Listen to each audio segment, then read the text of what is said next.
అందరికీ నమస్కారమండి. మార్గశిర మాసంలో శుక్లపక్షంలో వచ్చే షష్ఠిని సుబ్రహ్మణ్య షష్ఠి అనంటారు. ఈ నెల నవంబర్ 26వ తేదీ బుధవారం నాడు సుబ్రహ్మణ్య షష్ఠి వచ్చింది.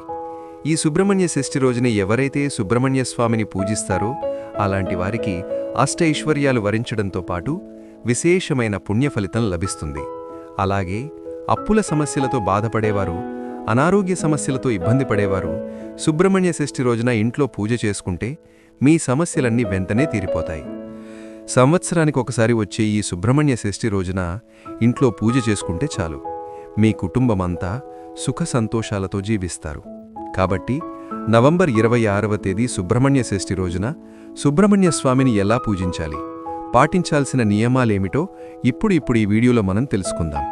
ఈ వీడియో చూసే ముందు ఓం శరవణ భవాయ నమః అని కామెంట్ చేయండి.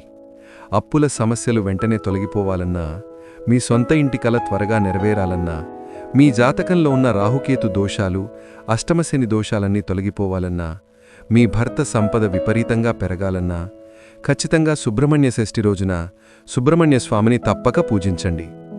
ఎన్ని సమస్యలున్నా సరే వెంటనే గట్టెక్కిపోతాయి.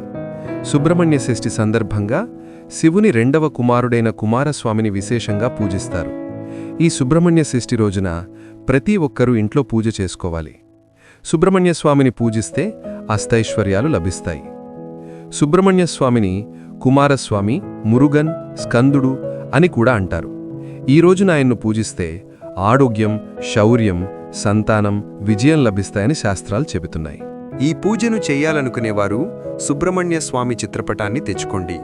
స్వామివారి చిత్రపటం అందుబాటులో లేనివాళ్లు పసుపుతో గౌరీదేవిలాగా తయారుచేసి సుబ్రహ్మణ్య స్వామి స్వరూపంగా భావించి పసుపు సుబ్రహ్మణ్యుడిని పూజించవచ్చు. ఈ షష్ఠీ బుధవారం రోజున ప్రతి ఒక్కరూ ఉదయాన్నే నిద్రలేవాలి. పూజ చేసే స్త్రీలు తలస్నానం చేసి ఇంట్లో పసుపు నీళ్లు చల్లుకొని ఇంటి గుమ్మానికి కుంకుమ బొట్లు పెట్టి ఇంట్లో పూజ ప్రారంభించండి.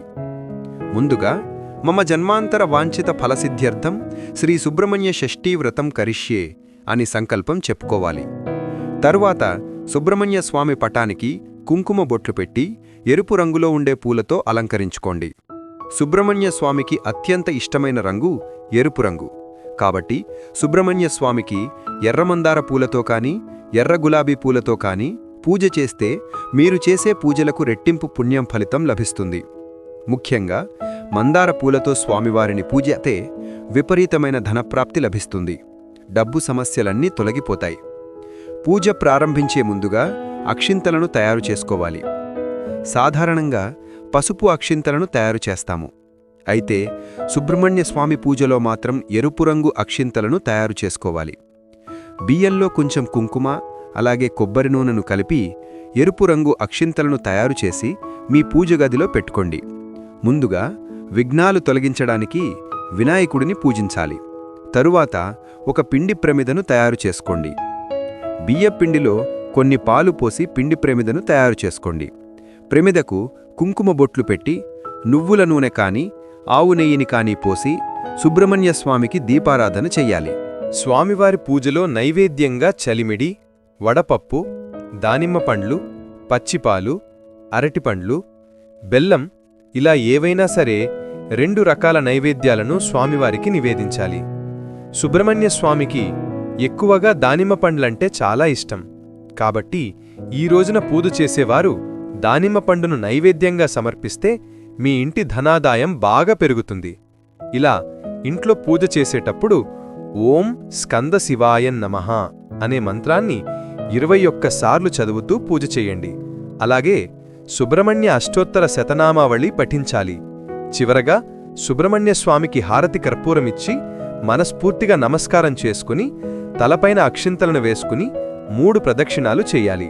అలాగే తెలిసి తెలియక చేసిన తప్పులను మన్నించమని స్వామివారిని వేడుకోవాలి. అలాగే ఈ షష్ఠి రోజున పాలు, పండ్లు వంటి సాత్విక ఆహారం తీసుకుంటూ ఉపవాసం చెయ్యాలి. కొందరు పూర్తిగా నీరు కూడా తీసుకోకుండా ఉంటారు. మీ శక్తిని బట్టి ఉపవాసం పాటించాలి. ఈరోజు సుబ్రహ్మణ్య గాయత్రి మంత్రాన్ని పఠించాలి. ఓం తత్పురుషాయ విద్మహే మహాసేనాయ ధీమహి తన్నో షణ్ముఖ ప్రచోదయాత్ అని జపించాలి. ఈ విధంగా సుబ్రహ్మణ్య షష్ఠి రోజున సుబ్రహ్మణ్య స్వామిని పూజిస్తే పట్టిందల్లా బంగారమవుతుంది. మీరు కోరిన కోరికలన్నీ నెరవేరుతాయి. ఈ సుబ్రహ్మణ్య షష్ఠి రోజున ఒక గాజు గ్లాసులో నిండుగా నీళ్లు పోసి అందులో ఒక నిమ్మకాయను వేసి మీ ఇంటి ఈశాన్య దిశలో పెట్టుకోండి. మీ ఇంటికి బాగా డబ్బు చేరుతుంది, ఇంట్లో ఖర్చులు తగ్గుతాయి. అలాగే ఉత్తర దిశను కుబేరుని దిశగా భావిస్తారు. కుబేరుడు సంపదలకు దేవుడు కాబట్టి ఈ షష్ఠి రోజున రాత్రి నిద్రపోయే ముందు మీ ఇంటి ఉత్తర దిశలో పసుపు నీళ్లు చల్లి శుభ్రం చేయండి. త్వరలో మీ ఇల్లంతా సంపదతో నిండిపోతుంది. ఈ షష్ఠి రోజున సుబ్రహ్మణ్యస్వామి ఆలయానికి వెళ్ళి ఆలయం చుట్టూ 11 ప్రదక్షిణాలు చేసి సుబ్రహ్మణ్యస్వామిని దర్శించుకుంటే మీకు కోటి జన్మల పుణ్యఫలితం లభిస్తుంది. అలాగే మీ ఇంటికి ఐశ్వర్యం సిద్ధిస్తుంది. సుబ్రహ్మణ్య స్వామిని సర్పంగా ఆరాధిస్తూ ఉంటారు కాబట్టి ఈ సుబ్రహ్మణ్య షష్ఠి రోజున ఆలయానికి వెళ్లలేనివారు పుట్టవద్దకు వెళ్లి పుట్టమీద పసుపు కుంకుమలు వేసి పుట్టలో ఆవు పాలు పోసి పుట్ట చుట్టూ 5 ప్రదక్షిణాలు చేసి పుట్టకు నమస్కారం చేసుకుంటే సుబ్రహ్మణ్య స్వామి ఆశీర్వాదంతో మీ జీవితంలో ఉన్న కష్టాలన్నీ తొలగిపోతాయి. అలాగే సుబ్రహ్మణ్య షష్ఠి రోజున విశేషంగా జంట నాగులను పూజిస్తారు కాబట్టి సుబ్రహ్మణ్య షష్ఠి రోజున జంట నాగులకు పాలతో అభిషేకం చేస్తే డబ్బు సమస్యలన్నీ తొలగిపోతాయి. షష్ఠి రోజున జంట నాగులను పూజిస్తే మీ కుటుంబానికి చాలా మంచి జరుగుతుంది. అన్నిటికన్నా ముఖ్యంగా ఈ షష్ఠి రోజున ఒక శక్తివంతమైన మంత్రాన్ని భక్తి శ్రద్ధలతో జపిస్తే మీరు ఏది కోరుకున్నా సరే అది వెంటనే నెరవేరుతుంది. ఆ శక్తివంతమైన మంత్రం ఏమిటంటే ఓం శం శరవణ భవాయ నమః అనే ఈ మంత్రాన్ని 108 సార్లు జపించండి. తద్వారా స్వామివారి అనుగ్రహం వల్ల మీరు కోరిన కోరికలు వెంటనే నెరవేరుతాయి. అలాగే సుబ్రహ్మణ్య భుజంగ స్తోత్రం చదివితే అనారోగ్య సమస్యలన్నీ తొలగిపోతాయి. ముఖ్యంగా నడుము నొప్పి సమస్యలు, కీళ్ల నొప్పి సమస్యలు తగ్గిపోతాయి. ఈ షష్ఠి రోజున ముఖ్యంగా స్త్రీలు ఉపవాసం ఉంటే చాలా మంచిది. అలాగే సుబ్రహ్మణ్య షష్ఠి రోజున ఎవరైనా పేదవారికి పెరుగు దానం చేస్తే మీ ఆయుష్షు పెరుగుతుంది. బియ్యం దానం చేస్తే అప్పుల సమస్యలన్నీ తీరిపోతాయి.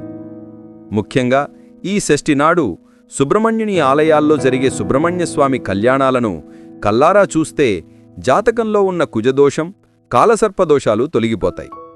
అలాగే వివాహం కాని వారికి త్వరగా వివాహం జరుగుతుంది. సంతానం లేని వారికి సంతానం కలుగుతుంది. సంతానం లేని దంపతులు ఈ వ్రతాన్ని ఆచరించి ఆలయంలో స్వామికి అభిషేకం చేయిస్తే సంతానం కలుగుతుందని వేద పండితులు చెబుతున్నారు. అలాగే ఈ షష్ఠి రోజున సుబ్రహ్మణ్య స్వామివారి జన్మ కథను వింటే స్వామివారి అనుగ్రహం మీ కుటుంబంపై ఉంటుంది. ఈ రోజున మాంసాహారం, మద్యం సేవించడం పూర్తిగా నిషిద్ధం. అలాగే కోపం, అసూయ, అబద్ధాలు వంటి తమోగుణ లక్షణాలను వీలైనంతవరకు నియంత్రించుకోవాలి. ఈ రోజున తల వెంట్రుకలు, గడ్డం తీయించుకోవడం, క్షవరం చేయించుకోవడం వంటి పనులు చేయకూడదు. పగటిపూట నిద్రపోవడం మంచిది కాదు. భార్యాభర్తలు బ్రహ్మచర్యం పాటించాలి. స్కంద షష్ఠీ కవచాన్ని రోజుకు 3 సార్లు పఠించడం వలన శత్రుభయం, మీకున్న అనారోగ్య సమస్యలు తొలగిపోతాయి. ఈ విధంగా సుబ్రహ్మణ్య స్వామిని భక్తి శ్రద్ధలతో ఆరాధిస్తే మీకు సకల సంపదలు కలుగుతాయి. ఈ వీడియో గనక మీకు నచ్చినట్లయితే ప్లీజ్ లైక్ చేసి మీ ఫ్రెండ్స్కి షేర్ చేయండి. అలాగే మా కొత్త వీడియోస్ మీకు వెంటనే చేరాలంటే మా ఛానల్ని సబ్స్క్రైబ్ చేసుకుని పక్కనే ఉన్నటువంటి బెల్ ఐకాన్ని ప్రెస్ చేయండి. ధన్యవాదములు.